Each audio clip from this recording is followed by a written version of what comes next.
Hello there you guys, welcome to another of my videos. So I'm going to be going through with you how Manchester United could line up against Newcastle on Saturday. Now I think there is going to be a change of formation. I think we are going to go with the 3-5-2 because quite clearly the 4-2-3-1 formation hasn't been working, especially so far this season. So I think we are going to go with David De Gea in goal. I think the three centre-halves will be Harry Maguire, Eric Bailly and Luke Shaw. That's if obviously Eric Bailly is available because he recently sustained a hamstring injury whilst he was on international duty with Ivory Coast. But I'm hopeful that Bailly will be available, but if he's not, it will be Maguire, Lindelof and Luke Shaw. At left wing back, we will go with Alex Telles. He will be making his debut for the football club on Saturday. We recently signed him for 15.4 million. Alex Telles signed a 4-year contract with the club with an option of a further year. And I think at right wing back, we will go with Wan-Bissaka.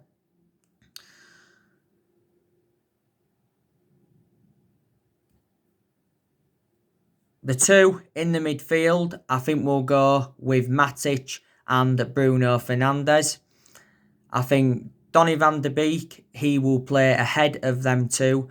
And I think up top we will go with Marcus Rashford and Mason Greenwood. Edinson Cavani, now, as you all know, his debut for this game against Newcastle has been delayed due to COVID-19 restrictions. Now, we recently signed Edinson Cavani on a free transfer. He signed a 2-year contract with Manchester United worth around £230,000 a week. And Edinson Cavani recently revealed that it was Angel Di Maria and Ander Herrera that advised him to come to Manchester United, and them two are former Manchester United players. Edinson Cavani did endure 7 seasons with PSG. He scored 200 goals in 301 games in all competitions, scored 50 goals in 116 internationals for Uruguay. I think Edinson Cavani will be the next Zlatan Ibrahimovic. But the question is he going to get starts? We've obviously got Anthony Martial. That's got a 3-match suspension because he recently got sent off against Tottenham, did Anthony Martial. But I thought that was the wrong decision. So this is how I think Manchester United could line up on Saturday against Newcastle anyway. The preview will be coming up at some point this week, probably maybe Thursday. The preview will be coming up.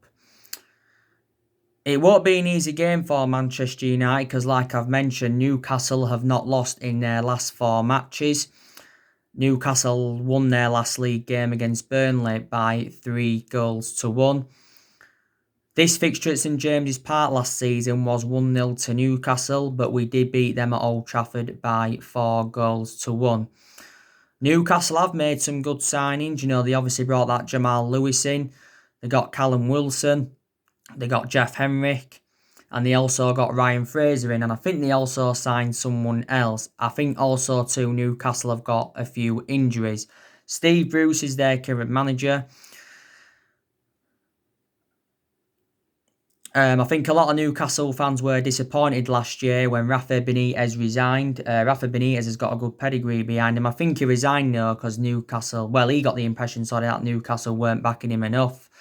There was talks, wasn't there, the Saudi Arabians taking over Newcastle to replace Mike Ashley, but obviously, it never happened. So Mike Ashley's still Newcastle's current owner. Now, we've got to get back to winning ways quickly, because we've endured a very, very bad start to the season. We've already lost 2 of our opening 3 league games. We lost our opening game against Crystal Palace by 3-1.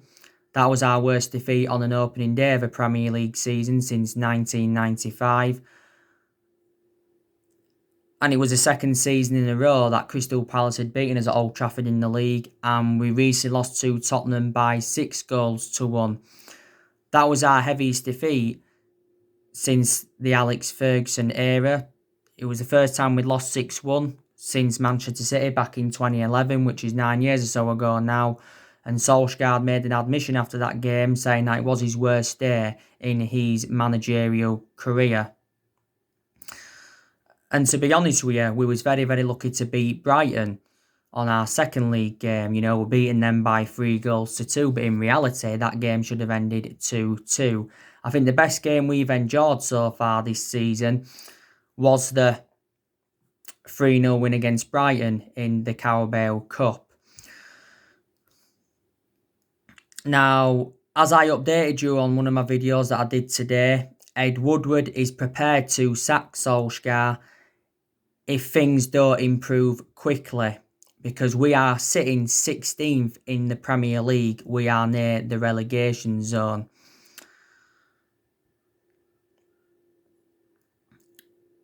And I think, Solskjaer will end up getting sacked as Manchester United manager. It'll only cost us around £4 million to sack him. That's totally contrast to the £18 million that we paid to get rid of Jose Mourinho. Now, obviously, Mauricio Pochettino is the favourite to replace Solskjaer at Manchester United. Obviously, Man City are also interested in Pochettino. Real Madrid have been in for him before. And at one point, Newcastle were in for Mauricio Pochettino. Now, it said last week that Man United had contacted Mauricio Pochettino's representatives. Pochettino is keen on taking over at Manchester United.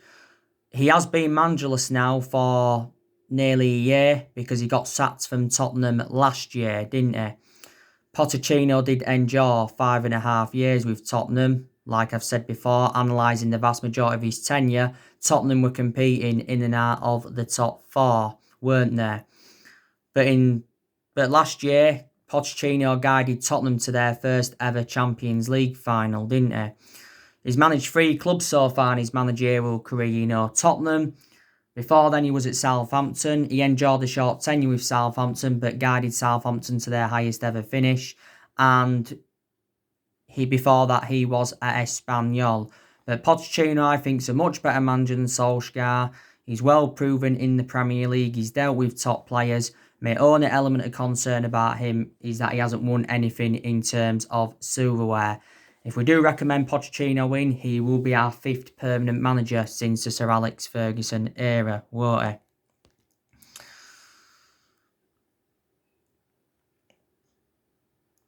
he? But, like I've said, not all of the blame stems from Ole Gunnar Solskjaer, does it? Some of the blame stems from him.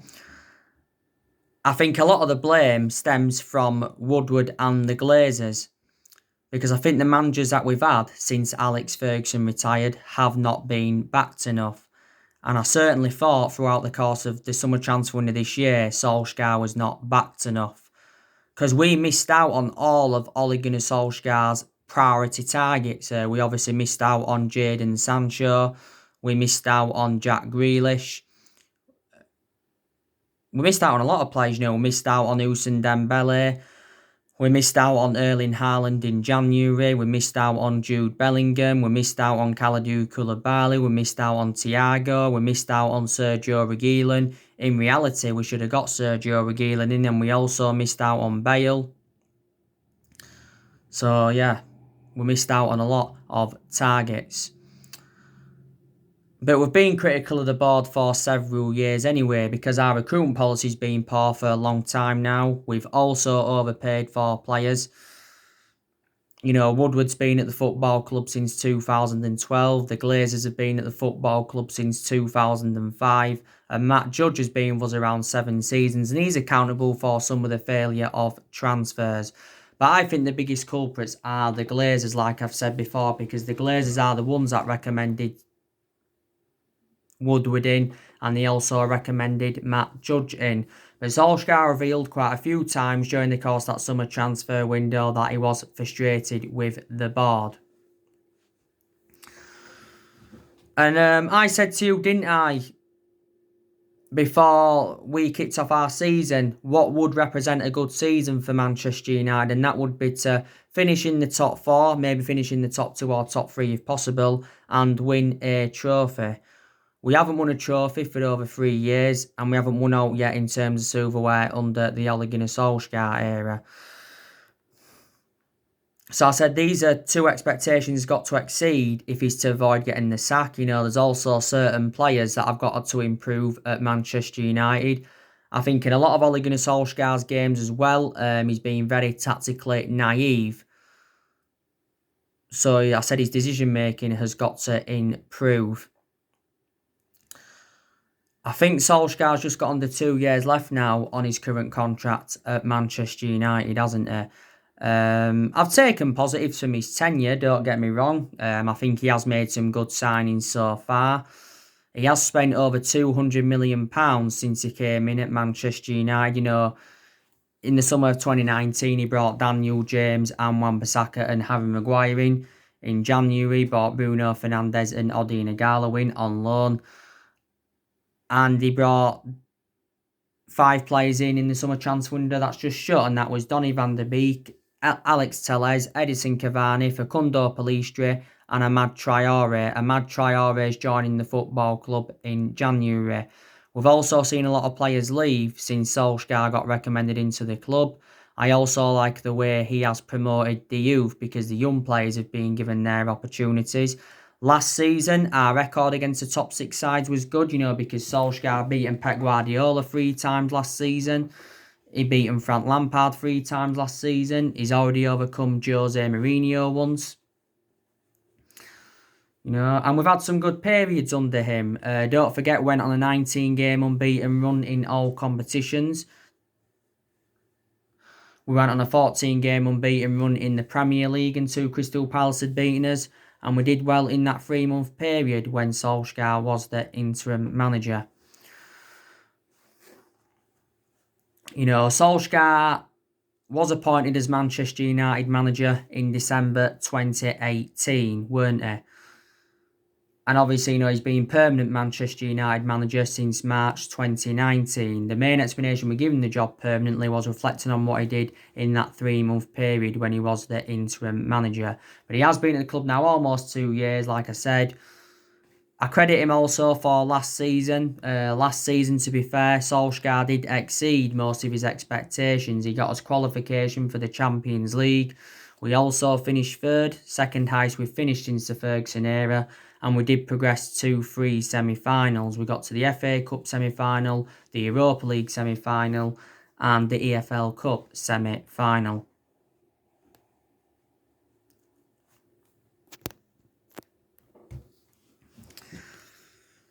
But Solskjaer now is in the exact same situation as he was in at the first part of last season. Because don't forget, the first part of last season, we enjoyed our worst start ever to a Premier League season. And at that point, Solskjaer was very close to getting sacked as Manchester United manager. You know, like I've said before, I want his managerial tenure at Manchester United to work out because I love him a lot. You know, he was a great player for the football club for 11 years. He flourished under Ferguson's guidance. But I just want to be honest, I don't think he's good enough to succeed as a manager because he hasn't got that proven pedigree. Manchester United is the 3rd club in his managerial career. Before he was with us, he was at Mould, won a few Norwegian titles with Mould, and before he was at Mould, he was at Cardiff. Solskjaer enjoyed a very, very short tenure with Cardiff. The main explanation he got sacked from Cardiff is because he ended up getting Cardiff relegated, you know.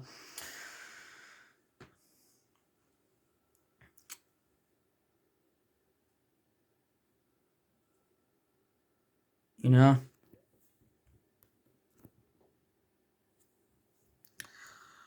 But like I said, you know, in the last 7 years, we've been inconsistent because obviously we've had different managers with different philosophies.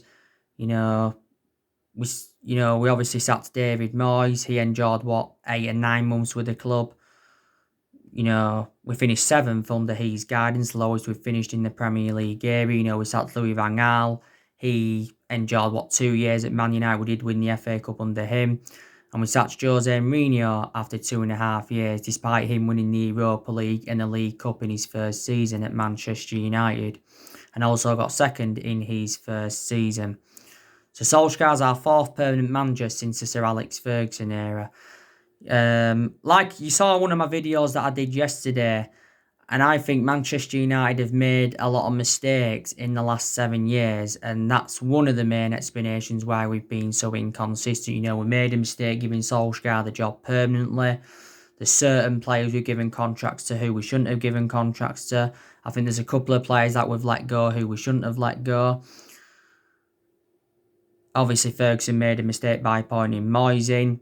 Obviously, we made a mistake by recommending Woodward and Matt Judge in. And I think a lot of the players we've brought in the last 7 years haven't been the right calibre players for Manchester United. We've recruited over 30-odd players in since the Ferguson era. Obviously, we brought Fellaini and Matter in under Moyes, under Louis van Gaal era. We brought the likes of Schneidlin in, Sebastian Schweinsteiger, Di Maria, Falcao, Memphis Depay, Rojo, Darmian, Martial, Shaw, Herrera, Victor Valdez, Sergio Romero. And under the Jose Mourinho era, we recommended around 11 players into Manchester United. And the vast majority of this team is Jose Mourinho's, isn't it? But I just think, it's going to be hard for any manager at Manchester United to replicate Ferguson's legacy and to last as long as Alex Ferguson did. Ferguson endured, 26, 27 years at Man United. Won a total of 38 major honours, including 13 Premier League titles. But Ferguson didn't settle in straight away because he didn't win out in his first 4 years at the football club. But the success came under him because since he retired, we've been inconsistent. Before Ferguson came into the equation, we was inconsistent as well. Because we weren't good under Ron Atkinson, we weren't good under Wilf McGuinness, and we weren't good under Franco Farrell. The last time we got relegated was back in 1974. This was under Franco Farrell, by the way, so that's a good 40-odd years ago now.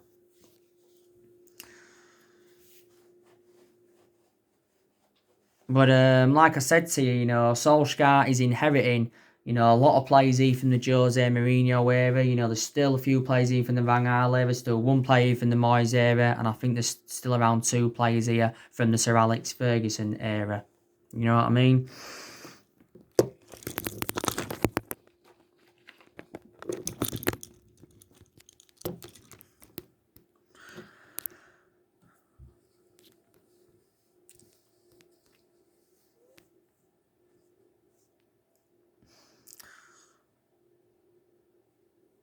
But yeah, like I've said, I think Solskjaer will end up getting sacked as Manchester United manager. I really, really do. But, we haven't won the Premier League since 2013. So last time we won it was in Sir Alex Ferguson's last season. You know what I mean? We are the most successful team in Premier League history, though, because we have won 20 titles and 13 of them are Premier League titles. But I think as it stands, we are at least 3 to 4 years off from winning the Premier League title, aren't we? But like I said, we're looking to offload a few more players. We're obviously, looking to offload Rojo. We're looking to offload Phil Jones. We're also looking to offload Jesse Lingard. And we're also looking to offload Romero. Well, Romero's open to leaving the football club because Sergio Romero is now our third choice goalkeeper because Dean Henderson had recently returned. The players that have really disappointed me so far this season, De Gea has been disappointing because he's conceded 11 goals in his last 3 games. Wan-Bissaka, very disappointing. Shows no attacking intent. Harry Maguire, very disappointing. Like I've said before, we need to take the captaincy off Maguire. Lindelof's been poor. Shaw's had a poor start to the season. Paul Pogba, he's had a poor start to the season. There's a lot of uncertainty regarding Paul Pogba's future. Fred McTominay and Matic, they haven't been that good either. I think our best players, we've got around at least 4 or 5 good players in our team. I think Rashford's one of our best players. Greenwood's one of our best players. So too is Anthony Martial. Donny van de Beek and Bruno Fernandes, they're also two very, very good players. The best signings Solskjaer's made is obviously, you know, Donny van de Beek and Bruno Fernandes, and you can also say Alex Telles. So, yeah. So, anyway, guys, that's everything to update you today. Drop your comments, likes below on the channel. If you do, consider subscribe as always, and take care. God bless. See you all again very, very soon.